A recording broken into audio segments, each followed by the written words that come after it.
Hello everyone, and welcome back to another tutorial. Today we're gonna see how to install Flutter in Windows 11.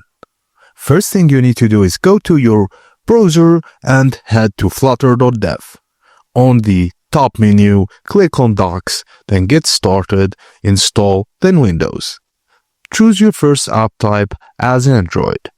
Make sure your system meets the requirements, which are Windows 10 or later, PowerShell 5.0 or newer, or Git for Windows. Now, download and install Git for Windows, Visual Studio Code, Android Studio, and restart your system after installing the software. Now go to the Flutter website and download Flutter Windows version stable file. Once downloaded, extract the Flutter folder for your preferred location. Go to System Properties, Advanced, Environment Variables. In System Variables, find Path and click Edit. Click New and add the path to the Flutter/bin folder. Then click OK to save the changes.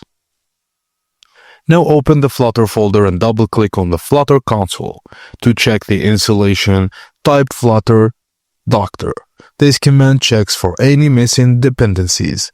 If any components are missing, like Android SDK or tools, follow the on-screen instructions.